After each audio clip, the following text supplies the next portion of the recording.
CCN news एक पाऊल महाराष्ट्रासाठी।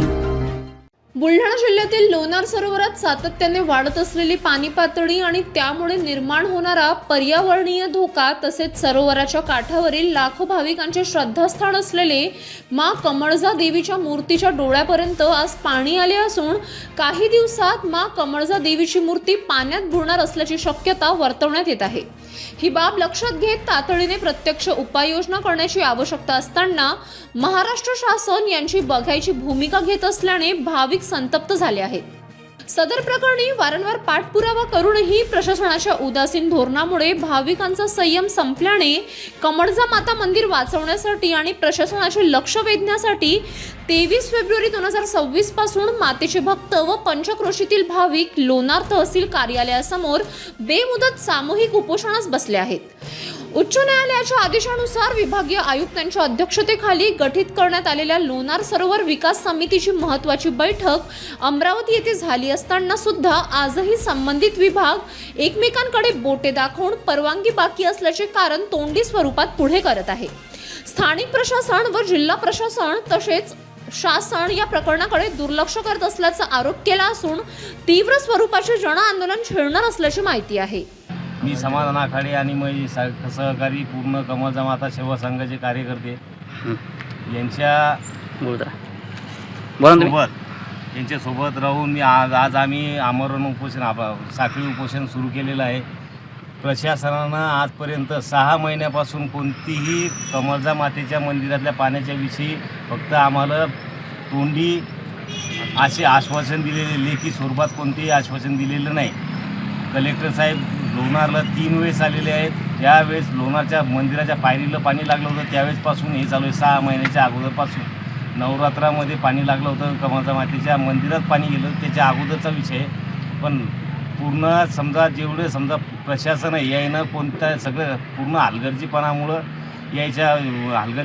मंदिरामध्ये एवढं पाणी घुसलेलं आहे आणि या पाण्याची विल्हेवाट त्यांनी लवकरात लवकर लावावी, नाहीतर अन्यथा आज तर समजा आम्ही साखळी उपोषण करतोय, नंतरच्या पुढच्या उपोषणाचं आम्ही सांगू शकत नाही आम्ही उपोषण करू का काय करू। पाणी सगळे पुरातत्व विभागाचे जे समजा अधिकारी आहेत, कलेक्टर साहेब आहेत, त्यानंतर फॉरेस्ट डिपार्टमेंटचे साहेब लोक आहेत, पूर्ण सगळी इथे येऊन त्यानं 3-3 वेळेस पाहणी केली। पण जे गोड्या पाण्याचे सरोवर जे गोड्या पाण्याचे स्रोत आहे जे खाली पाणी साचणार आहे या पाण्याची विल्हेवाट कलेक्टर साहेबांनी सांगितलं होतं की आम्ही तुम्हाला 1 महिन्याच्या आत या पाण्याच्या विल्हेवाट लावून देऊ। 26 जानेवारीला आम्हाला त्यांनी शब्द दिला होता। 28ला लोणार बंद होतं आणि त्याच्यानंतर कोणतीही प्रोसेस लोणार सरोवर सुरू झालेली नाही। 49 लाख रुपये काहीतरी असा निधी मंजूर झालेला आहे पाणी वर काढायसाठी। गोड्या पाण्याचं जे गोड पाणी खाली सरोवरात चाललं त्या पाण्याचे 49 लाख 60 लाख रुपये असे काहीतरी 60,000 रुपये असं काहीतरी विल्हेवाट त्याचे अजून कोणतीही प्रोसेस चालू झालेली नाही।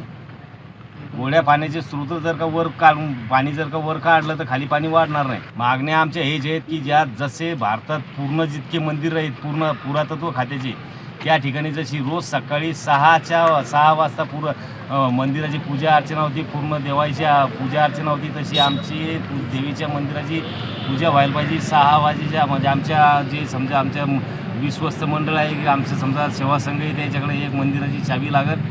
त्याच्यानंतर नवरात्राचे जेवढे कार्यक्रम आहेत तेवढे तिथे लागतील। गोड्या पाण्याचं हे जे स्रोत आहे वर काढा लागेल, हे आमच्या प्रमुख मागण्या आहेत।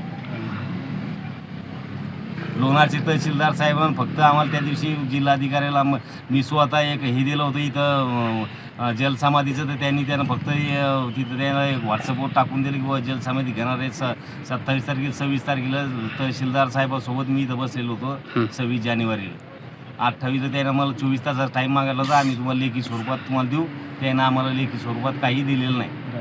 आणि सगळ्यात मोठी गोष्ट म्हणजे की जिल्हा अधिकारी एक तहसीलदार साहेब एक आणि त्यानंतर पुरातत्व विभाग एक आणि त्याच्यानंतर फॉरेस्ट खाते, याला सर्वस्वी जबाबदार हे 4 डिपार्टमेंट लोणारचे राहतील।